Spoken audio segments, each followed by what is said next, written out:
Hello everyone, welcome to my new video. और आज की वीडियो में हम बात करने वाले हैं एनआरआईज के बारे में। अब एक प्रॉब्लम जो मेरे सामने आई, मुझसे किसी ने पूछी, वो ये थी कि एक एनआरआई है अगर कोई, तो उसके केस में डीमटेरियलाइजेशन कैसे होगा।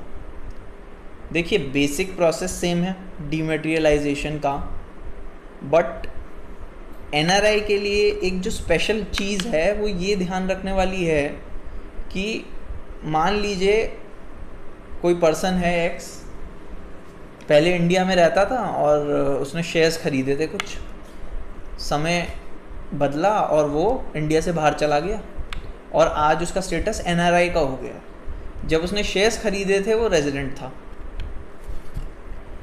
और वो शेयर्स फिजिकल में थे। अब आज क्या है कि उस शेयर्स को उसे डीमैट कराना है। तो सबसे पहले जो ज़रूरत है ना, कि मान लीजिए उसके पास पहले से, जब वो रेजिडेंट था तो उसके पास रेजिडेंट स्टेटस वाला डीमैट अकाउंट था, या फिर उस पर कोई भी डीमैट अकाउंट था ही नहीं। पहली सिचुएशन में जब मान लीजिए कि उस पर पहले से डीमैट अकाउंट था, तो उसे क्या करना होगा, उसको पहले उस डीमैट अकाउंट का स्टेटस अपडेट कराना पड़ेगा। अब इस पे मुझे भी क्लैरिटी चाहिए, क्लैरिटी मेरे को भी नहीं है कि क्या आप ऑलरेडी एग्जिस्टिंग डीमैट अकाउंट का स्टेटस अपडेट करा सकते हैं कि ऑल टुगेदर आपको दोबारा से एनआरआई डीमैट अकाउंट खुलवाना पड़ेगा। तो इस चीज़ पे आप लोग भी सर्च करके मुझे ज़रूर बताएं कमेंट्स में। लेकिन आपका स्टेटस अपडेट हो जाना चाहिए एज अ एनआरआई। अब तो आपको उसके लिए चाहिए एनआरआई डीमैट अकाउंट। तो ये एनआरआई डीमैट अकाउंट का क्या मतलब है? देखिए, एनआरआई डीमैट अकाउंट का बेसिकली मतलब ये है कि जैसे कि आपने अगर मेरी डीमटेरियलाइजेशन वाली वीडियो देखी है तो उसमें मैंने साफ बोला हुआ है कि डीमैट अकाउंट से लिंक करने के लिए एक बैंक अकाउंट चाहिए होता है। तो वो जो बैंक अकाउंट होता है, इन केस ऑफ एनआरआई, वो अकाउंट होता है NRO account, non resident ordinary account. So basically ये जो नॉन रेजिडेंट ऑर्डिनरी अकाउंट होता है वो अंडर द सेबी रूल्स आता है, ठीक है। इसमें फेमा के प्रोविजंस यानी फॉरेन एक्सचेंज मैनेजमेंट एक्ट के प्रोविजंस को फॉलो करते हुए, उसकी गाइडलाइंस को फॉलो करते हुए ये अकाउंट खुलता है, ठीक है। और इसके ऊपर, सॉरी सेबी बोला मैंने शायद, इस पे सेबी नहीं, सॉरी आरबीआई का कंट्रोल रहता है। तो उसके रूल्स के अकॉर्डिंग ये खुलता है। अब बात कर लेते हैं कि ये एनआरओ अकाउंट खुलता कैसे है। तो भाई सीधी सी बात है, इसका एक प्रोसीजर होता है जो आपको बैंक के थ्रू ही परफॉर्म करना है। अब इसका पूरा प्रोसीजर कि एनआरओ अकाउंट कैसे खुलता है, क्या है, उस पर बात करने का कोई पॉइंट नहीं है, क्योंकि अल्टीमेटली आपको किसी बैंक जाके एनआरओ अकाउंट खुलवाना पड़ेगा इन केस आप एनआरआई हो तो।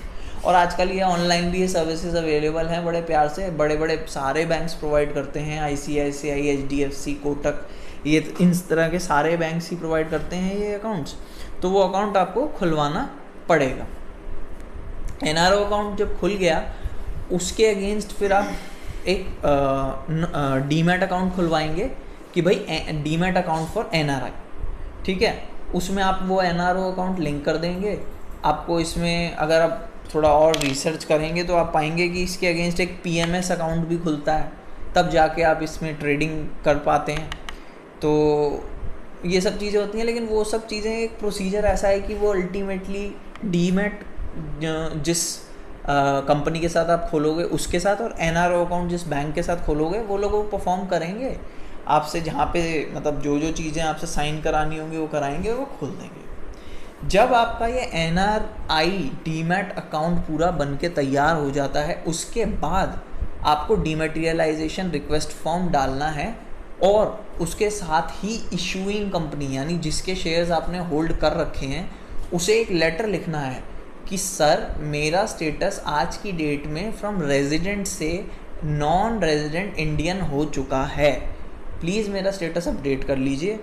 और उस लेटर के साथ आपको अपनी एक पासपोर्ट की कॉपी ऑफ एनआरआई पासपोर्ट की कॉपी आपको अटैच करनी है। साथ ही में जहां आप एज एन एनआरआई जिस भी कंट्री में जहां भी रह रहे हैं वहाँ का एक एड्रेस प्रूफ देना है। एड्रेस प्रूफ में आप कोई भी यूटिलिटी बिल यूज़ कर सकते हैं, जैसे कि बिजली का बिल हो गया, इवन ड्राइविंग लाइसेंस भी वहाँ का आप यूज़ कर सकते हैं, और भी कोई चीज़ एज ए एड्रेस प्रूफ आपको देना है। ये चीज़ें आप देंगे, बाकी नॉर्मल डीमैटेरियलाइजेशन का प्रोसेस फॉलो करेंगे तो आपके एनआरआई वाले जो होते हुए भी आपके शेयर्स डीमैटेरियलाइज हो जाएंगे, कोई प्रॉब्लम नहीं आएगी। इस चीज़ में एक चीज़ का ध्यान रखिएगा कि एक होता है अकाउंट जिसमें रिपैट्रिएशन बेसिस होता है, एक नॉन रिपैट्रिएशन बेसिस होता है, और जितना मैंने पढ़ा है NRO is non repatriation basis. अब नॉन रिपैट्रिएशन बेसिस का मतलब होता है कि जो भी पैसा रियलाइज़ होगा उस अकाउंट में, क्या वो इंडिया से बाहर जा सकता है या नहीं। तो रिपैट्रिएट का मतलब होता है कि वो इंडिया से बाहर जा सकता है, और नॉन रिपैट्रिएट का होता है कि ये इंडिया से बाहर नहीं जा सकता। तो बेसिकली एनआरओ अकाउंट में जहाँ तक मैंने पढ़ा है वो यही लिखा आ रहा है कि एनआरओ अकाउंट में जो पैसा होता है वो इंडिया से बाहर नहीं जा सकता। बाकी आप ज़रूर अपने बैंकर से ये चीज़ पता करें, क्योंकि एनआरई यानी non resident external account is the one जिसमें से पैसा इंडिया से बाहर जा सकता है। तो मे बी अगर आपको पैसा रिपैट्रिएट करना है तो एनआरओ अकाउंट से आपको एनआरई अकाउंट में ट्रांसफ़र करना पड़े अकॉर्डिंग टू द रूल्स। वो आपको आपके बैंक गाइड कर देंगे कि ऐसा कैसे किया जा सकता है। और एनआरई अकाउंट आपको सेपरेटली खुलवाना पड़ सकता है in case you want that money to be repatriated to wherever you are being settled. इसके अलावा आपको बाकी सब चीज़ें सेम ही करनी है, कुछ भी नया नहीं है। सिर्फ ये मेन जो इम्पॉर्टेंट पॉइंट था जो मुझे पता लगा जब मेरे से किसी ने पूछा, तो मैंने ये रिसर्च किया और मुझे लगा कि बाकी जो भी लोग एनआरआईज़ हैं और जिनका स्टेटस आज की डेट में एनआरआईज़ हैं, बाहर रहते हैं, उनके पास फिज़िकल शेयर्स बहुत पहले के इंडिया में ख़रीदे हुए पड़े हैं जिनकी अच्छी खासी वैल्यू है और वो उन्हें डीमैट कराना चाहते हैं, तो मे बी उनको शायद प्रॉब्लम आ रही हो इस वजह से, क्योंकि उनका ऑलरेडी डीमैट अकाउंट एग्जिस्ट करता है और वो demat account Indian citizen status में है और बार बार उनके शेयर्स डीमैट में जाने के बाद वापस आ रहे हैं, तो ये प्रॉब्लम हो सकती है। तो प्लीज़ चेकआउट और पता करें कि आपके डीमैट अकाउंट का स्टेटस क्या है और फिर उसके बाद अपना शेयर्स को डीमैटेरियलाइज करा लें। इसके साथ आज की वीडियो यहीं तक।